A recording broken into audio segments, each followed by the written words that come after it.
Baiklah, kita mulai saja perkuliahan kita. Halo semuanya, selamat siang. Assalamualaikum warahmatullahi wabarakatuh. Nah, hari ini kita berjumpa kembali di mata kuliah robotik dan otomasi. Bahasan kita pada minggu kali ini adalah tentang pengantar robotika dan otomasi ya. Ini pertemuan kedua di minggu kedua. Nah,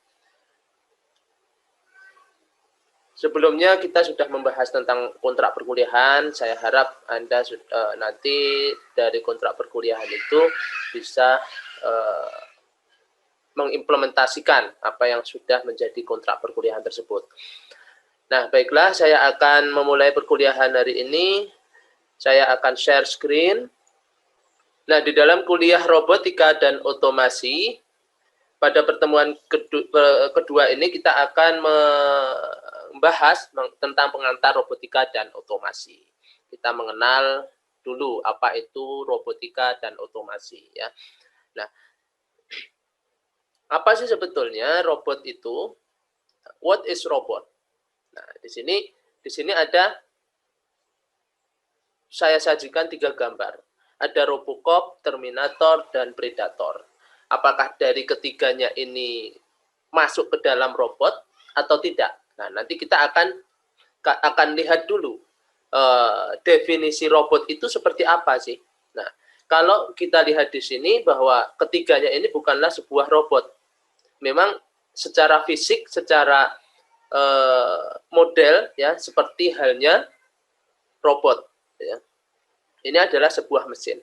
Nah, kenapa ini bukan dikatakan robot? Jadi ada beberapa faktor yang sebuah mesin itu bisa dikatakan robot.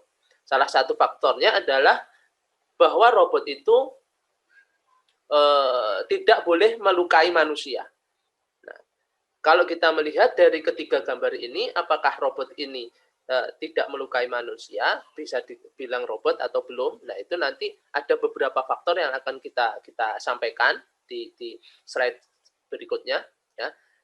Jadi ini belum bisa dikatakan robot untuk saat ini ya.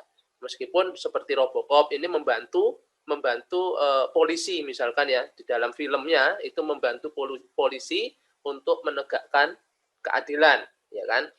Nah, akan tetapi di situ dia kan masih menciderai manusia. Jadi robot itu diciptakan atau mesin diciptakan itu sebisa mungkin dia tidak, memang kalau misalkan tergantung dari tujuannya ya. Kalau mesin itu tujuannya untuk membantu, misalkan untuk misalkan Robocop ini ya untuk menembak manusia, tetapi eksekusi dari penembakan tadi selayaknya itu harus dilakukan oleh manusia, bukan mesin sendiri, bukan mesin atau dari program yang telah ditanamkan ke dalam robot tersebut. Jadi seperti itu. Nah, sekarang apa sih robot itu? Supaya kita lebih jelas lagi tentang robot, mengetahui tentang robot, kita lihat dulu definisi atau istilahnya terlebih dahulu ya. Jadi istilah robot ini, arti kata robot itu berasal dari bahasa Cekoslovakia atau bahasa Ceko. Nah, yang berarti robota ya. Diambil dari kata robota ya, yang berarti dia adalah cara kerja atau pekerja. Jadi istilah robot ini dikenalkan oleh orang Ceko sendiri, yaitu Karel Čapek ya pada tahun 1921. Jadi sekitar 1 abad yang lalu. Ya, kalau kita hitung dari tahun 2021 berarti 1 abad yang lalu. Nah, penggunaan kata robot ini dikenalkan oleh Čapek, oleh Karel ini, itu dengan menjadikannya kata itu sebagai nama perusahaannya. Nama perusahaannya yaitu Rosum Universal Robot atau disingkat RUR. Itu pada bulan Januari 1921.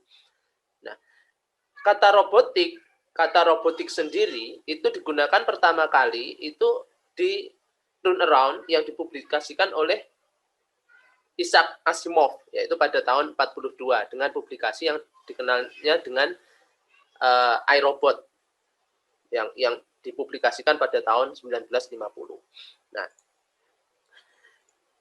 secara definisi itu robot ini didefinisikan sebagai sebuah automaton. Automaton ini yaitu suatu piranti mekanik yang cerdas. Ya, mekanik yang cerdas.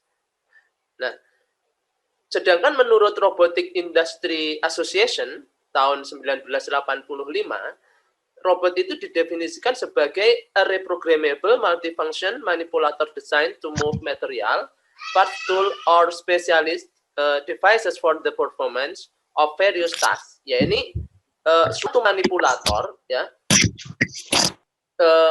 suatu manipulator yang memiliki multifungsi, ya, yang dapat diprogram ulang menurut Robotic Industry Association, yang dirancang untuk memindahkan material, komponen, perkakas, atau piranti khusus untuk meningkatkan kinerja berbagai tugas. Seperti yang Anda lihat di pertemuan sebelumnya saya sediakan gambaran dari video-video robot yang perkembangannya sudah sampai ke yang banyak menggunakan robot, yaitu di Amazon, ya. Di Amazon itu sudah banyak menggunakan robot pelayanannya. Nah, definisi yang kedua yaitu robot itu juga didefinisikan sebagai a machine able to extract information from its environment and use knowledge about its world to act safely in a meaningful. Nah, ini kata-kata safely, ya, in a meaningful and purposeful manner. Ini menurut Ron Arkin 98. Jadi sebuah mesin yang mampu mengekstrak informasi dari lingkungannya dan menggunakan pengetahuan tentang lingkungannya itu untuk beraksi secara selamat, ya, secara selamat di sini, dengan cara yang sesuai yang diinginkan oleh pemrogramnya. Nah, ini beberapa definisi robot. Nah, apakah dari ketiga gambar yang saya sajikan di atas tadi sudah masuk ke dalam definisi ini? Tentu di sini ada definisi safely. Safely tadi, ya, yang tidak menciderai manusia, ya, harus mengutamakan keselamatan, ya. Walaupun robot tersebut, misalkan Anda menciptakan sebuah robot perang misalkan untuk berperang, tetapi secara ini mesin itu tidak boleh menciderai yang lain, menciderai manusia. Misalkan perang untuk menembak, targetnya adalah manusia. Nah, yang proses eksekutornya itu tetap pada manusia sendiri, bukan pada mesin tersebut. Gitu. Nah, jadi robot itu adalah hanya membantu hal-hal yang sifatnya tertentu, gitu, ya, tertentu. Makanya dunia robot ini sebetulnya masuk ke dalam keilmuan embedded system.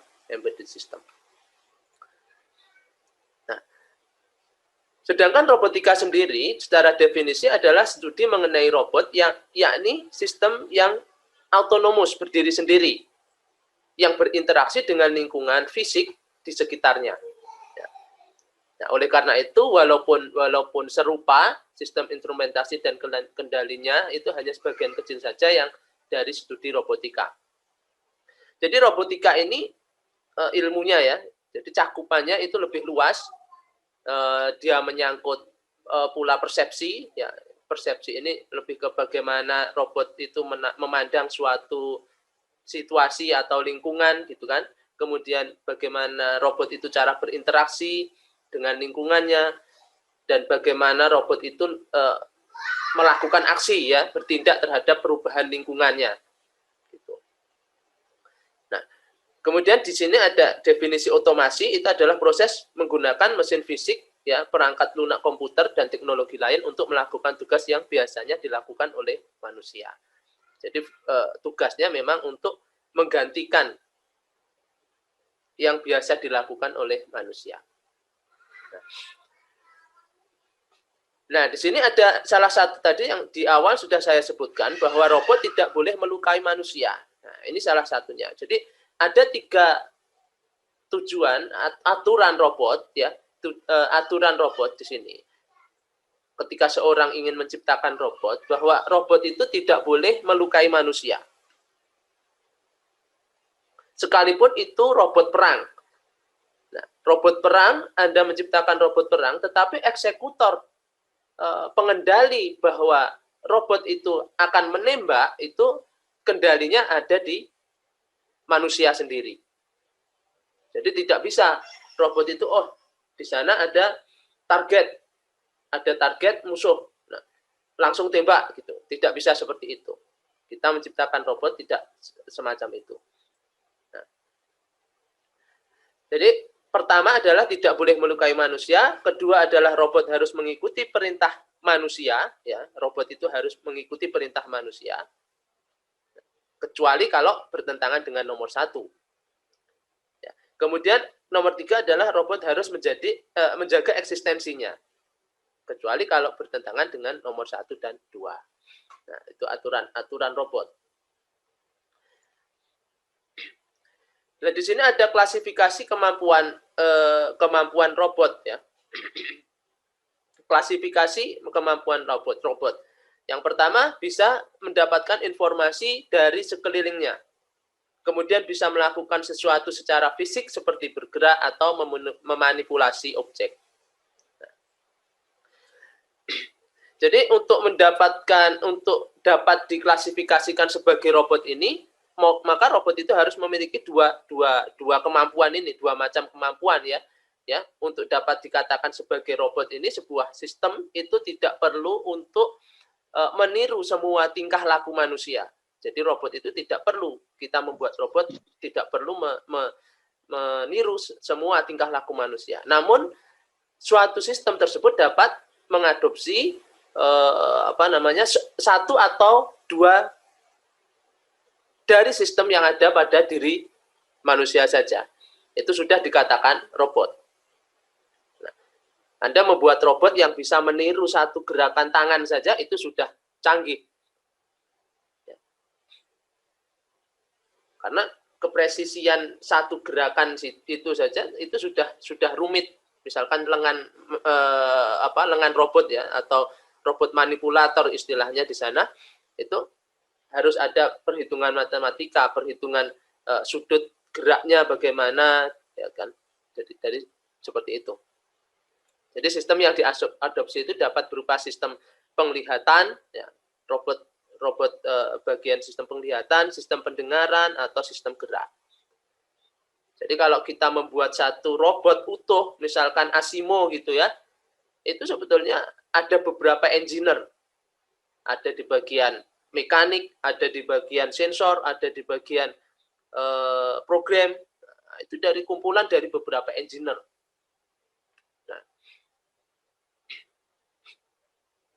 Nah, jadi robot itu, walaupun robot itu bisa juga dibuat untuk berbagai macam aktivitas. Namun sebuah robot harus dibuat dengan tujuan untuk kebaikan manusia. Itu yang terpenting.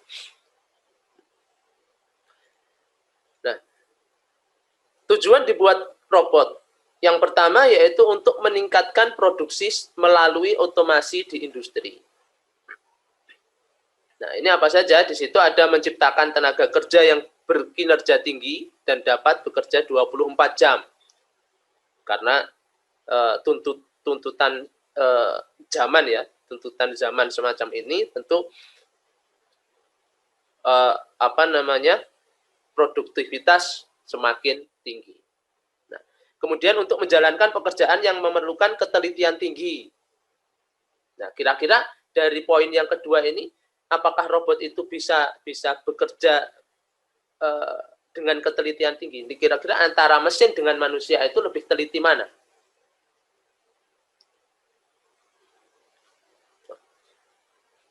Kemudian menggantikan manusia dalam pekerjaan yang bersifat selalu berulang-ulang.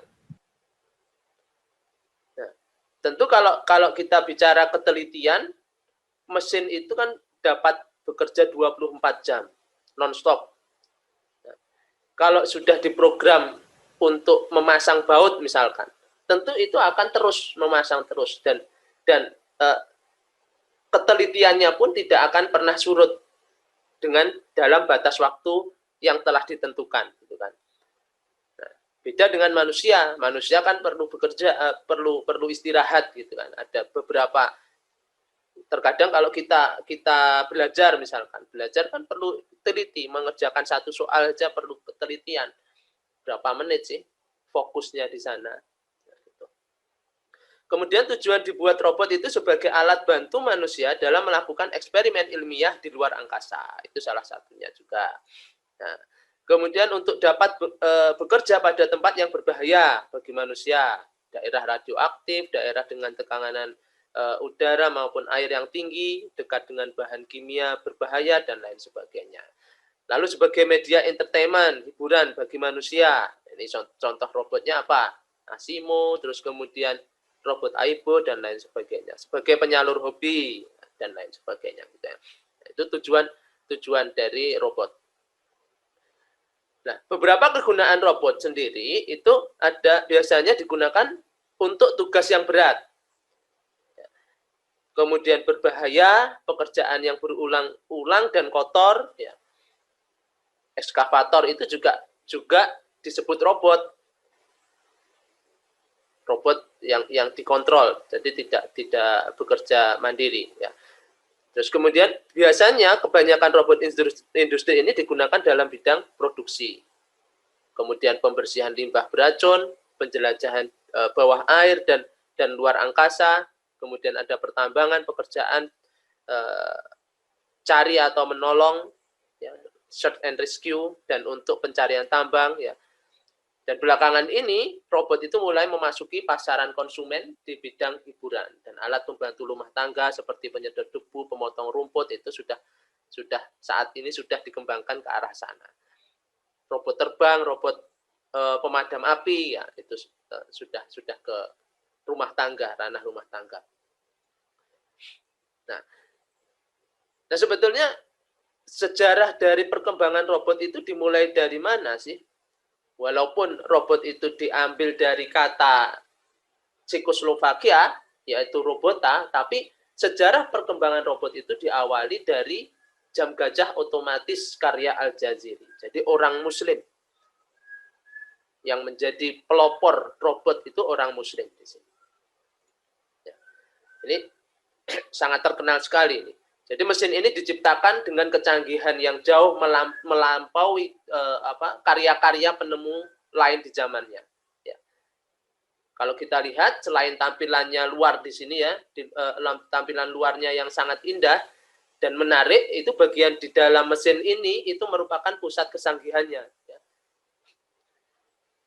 Kalau kita lihat ini jam gajah ya, jam gajah otomatis.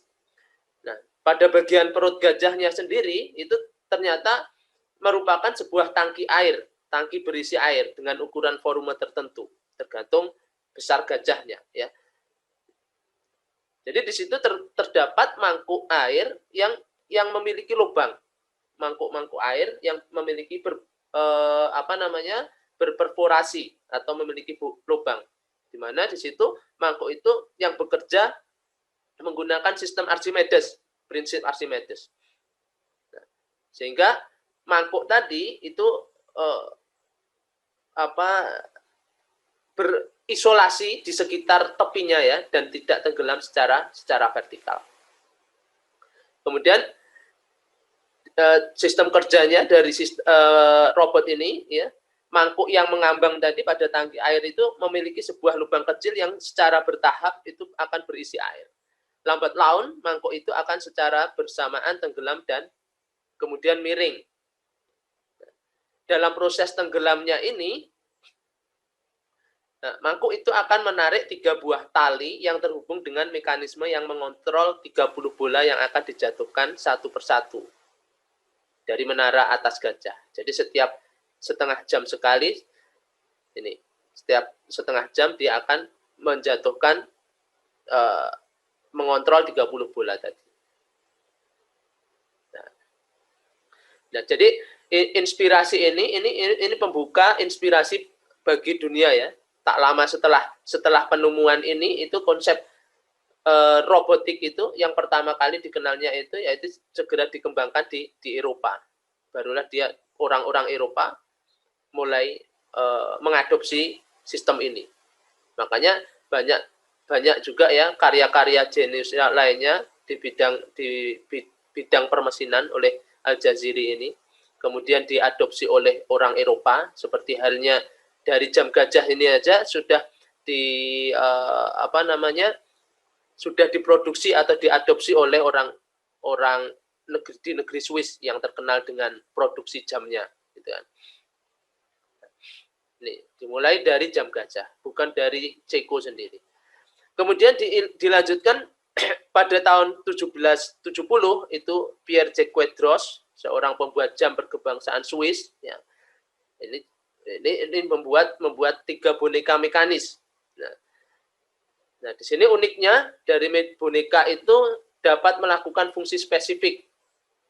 Ya, dapat menulis satu boneka lainnya, kemudian yang lainnya dapat memainkan musik dan organ, dan yang ketiga itu dapat menggambar. Nah, itu salah satu perkembangan setelah Al-Jaziri tadi berkembang, barulah jam itu berkembang ke Eropa di daerah Swiss. Nah, di sini lalu pada 1898 itu Nikola Tesla. Nah, ini membuat sebuah booth yang dapat dikontrol melalui radio remote control. Nah, di sini didemokan di Madison Square Garden. Ternyata Tesla sini bukan penemu listrik saja, tapi dia juga mencoba untuk membuat robot yang dapat dikontrol, yaitu booth robot. Nah, awal kejayaan robot ini itu pada tahun 1970. Ya, ketika Profesor Victor Scheinman dari Universitas Stanford itu mendesain lengan robot standar.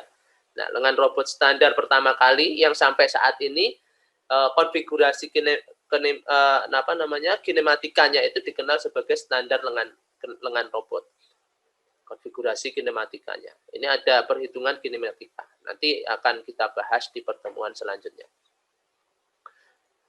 Nah, barulah setelah itu berkembang lagi, di situ ada robot Aibo dari Sony, ya. Di sini robot Aibo ada, kemudian dari Sony ini tujuannya apa sih dibuatnya robot Aibo ini sebetulnya?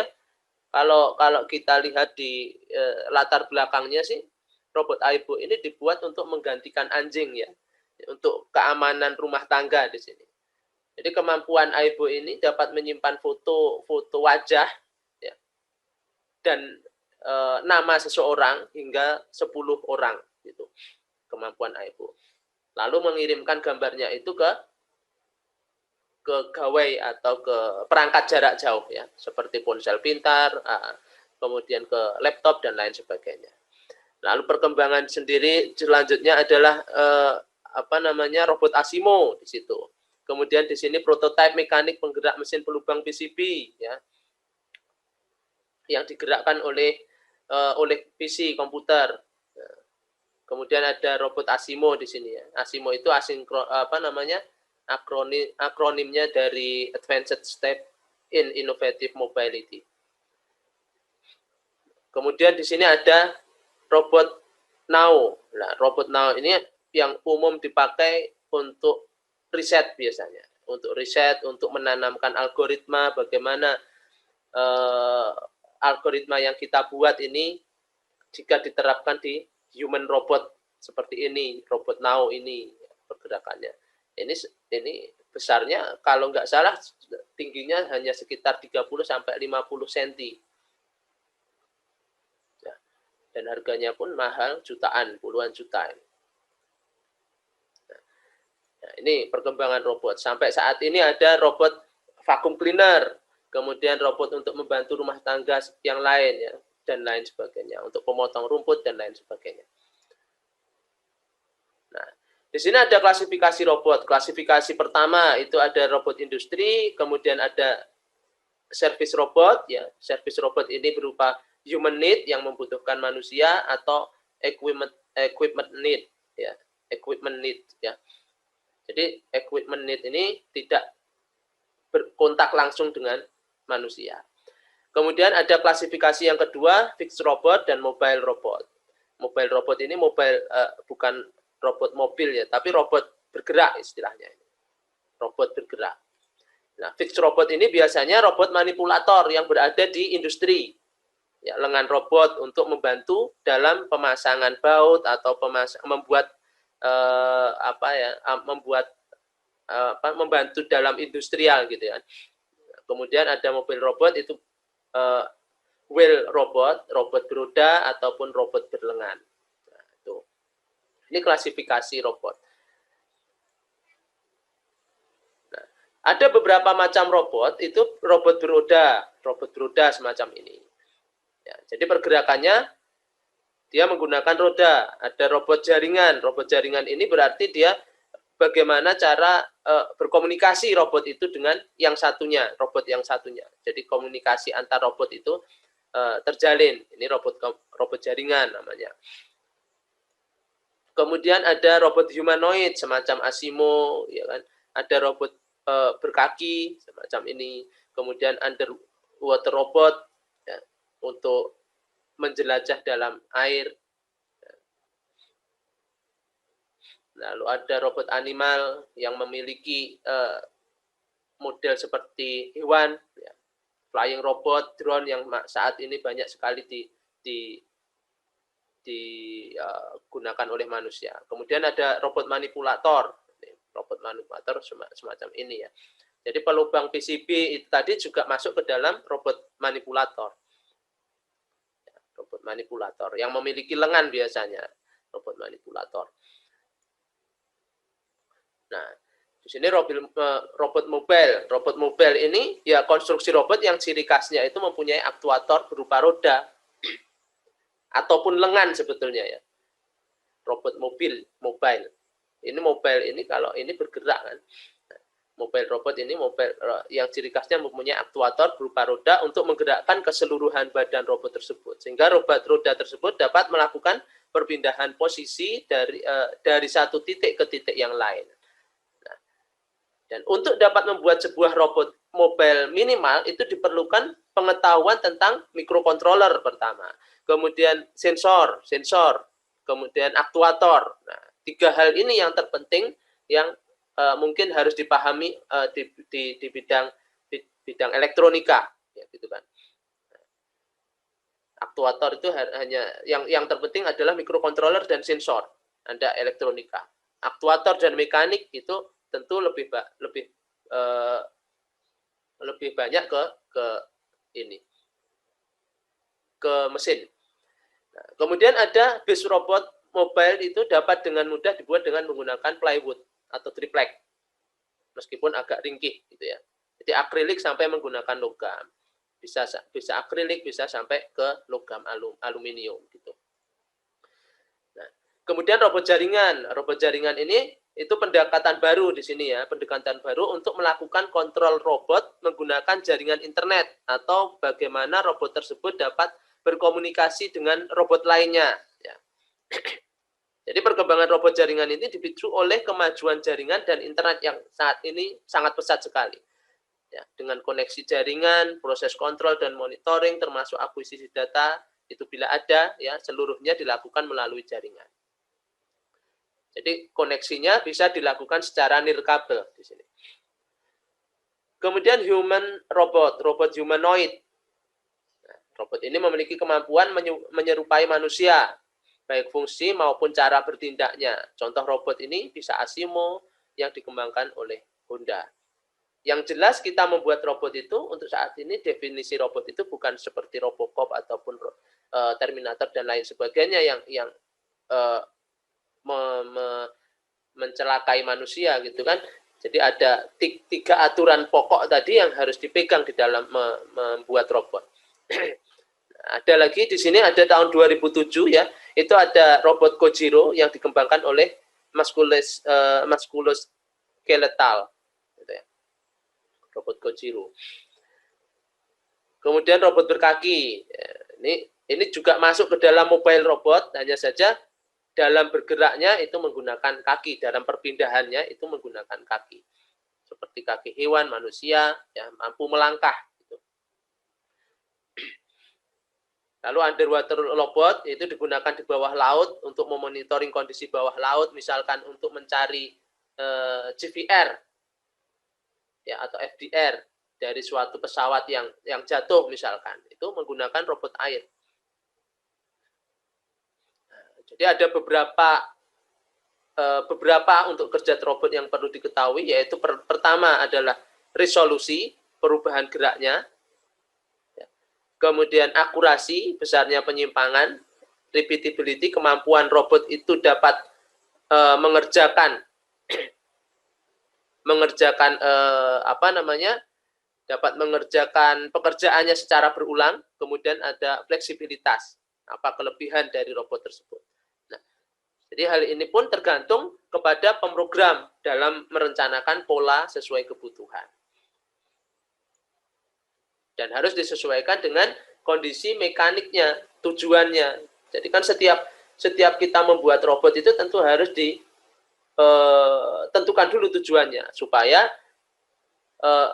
model dari robotnya nanti juga akan mudah di dalam mendesainnya. Kemudian ada robot animalia. Nah, robot yang ciri dan karakteristiknya itu mirip atau seperti hewan animal ya, dalam bentuk bermacam-macam. Ini robot capung gitu ya, ini capung robot. Flying robot. Ini robot yang mampu terbang. Jadi menyerupai pesawat model helikopter, model capung, dan lain sebagainya. Nah, ini robot terbang ini fungsinya untuk apa? Biasanya untuk memonitoring keadaan tanah dari atas.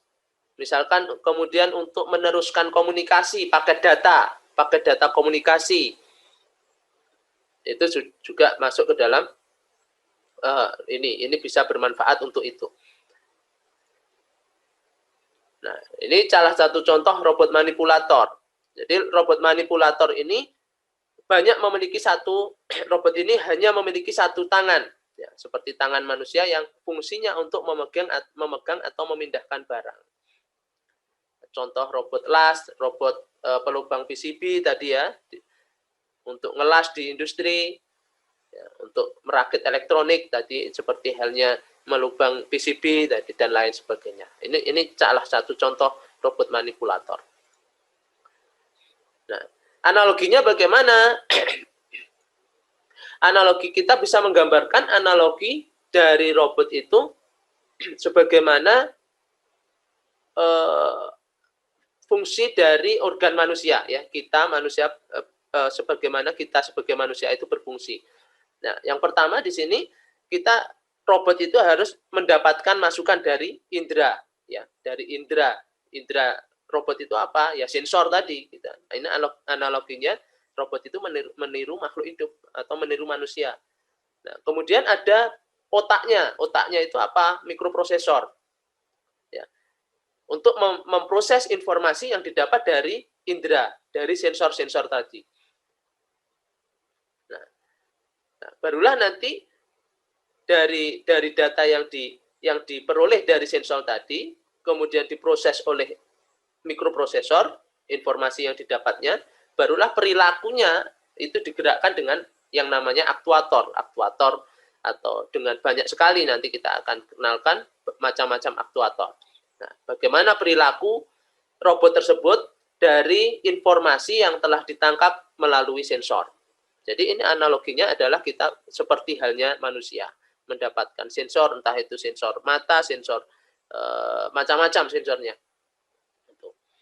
Nah, ini sebuah analogi robot. Nah, kemudian mengembangkan robot ini, nah ini mengembangkan robot itu kita harus tahu sistemnya. Sebagai anak elektro, kita yang terpenting kita paham dulu adalah pemrograman di dalam mikroprosesor. Paham terhadap komponen-komponen elektronika.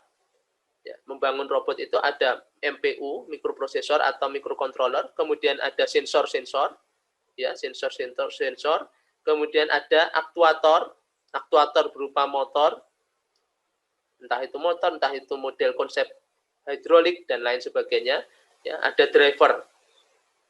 Ya, dan semuanya ini harus jadi satu kesatuan untuk menjadi sebuah robot semacam ini. Misalkan ini robot beroda untuk pemadam api, misalkan ya. Tujuan robot dibuat itu adalah untuk memadamkan api. Ya berarti dia hanya mencari api saja nanti. Nah, sensor apa yang akan kita buat, yang akan kita gunakan di dalam mendeteksi api, nah itu ditentukan. Dan mikroprosesor yang seperti apa yang akan kita gunakan, apakah Arduino, apakah yang lebih besar lagi, nah itu harus ditentukan juga. Nah itu ditentukan berdasarkan desain dari robot tadi. Tujuan robot saya adalah untuk hanya mendeteksi api saja. Kalau mendeteksi api saja ya berarti tidak perlu menggunakan mikrokontroler yang besar, yang memiliki kapasitas besar, ya. Itu. Cukup Arduino Nano misalkan, yang portnya terbatas gitu kan. Nah, jadi tergantung dari desain robotnya untuk menentukan otak dari membangun robot. Nah, kalau Anda ingin mendalami ini, multidisiplin ilmu robotika itu dari mana? Dari matematika spatial description. Matematikanya ada, kemudian mekaniknya ada, mekanik engineering ini yang akan dipelajari apa? Di sini ada kinematika, dinamika, aktuator. Nah, kalau di instrumen kira-kira dari mata kuliah ini ada nggak yang dipelajari? Coba saya tanya ke salah satu. Kinematika, dinamika, apakah pernah dipelajari? Sensor aktuator ada, Pak. Aktuator, sensor aktuator. Nah, kemudian electric engineering itu yang dipelajari adalah sensor, system vision, aktuator. Aktuator juga masuk electrical engineering. Nah, nanti lebih banyak ke sini mungkin. Nah, kemudian ada control engineering, control, stability, ini tentu sudah dipelajari di sistem kontrol. Kemudian di bagian computer engineering, nah ini yang perlu. Ini arsitektur komputer, kemudian sistem tertanam, kecerdasan buatan, ini yang perlu dipelajari di bagian ini ya, otaknya ya, arsitekturnya bagaimana supaya robot itu dapat bekerja secara baik. Jadi otaknya. Jadi di computer engineering itu lebih ke program dan arsitektur dari chip tadi, chip atau komputernya tadi. Nah, ini multidisiplin ilmu robotika. Untuk mempelajari robotika ini, jadi ada beberapa disiplin ilmu yang harus bersatu, yang harus bekerja sama. Dari komputer, dari elektrikal, matematik, kontrol engineer, mechanical engineer, nah, gitu ya. Dan matematikanya ini biasanya matematika spatial description, spasial, matematika spasial. Untuk mengukur bagaimana robot itu dapat membuat kesimpulan gitu ya. Itu ada perhitungan matematikanya. Nah, mungkin itu pengantar untuk hari ini robotika. Apabila ada yang perlu didiskusikan, dipersilahkan.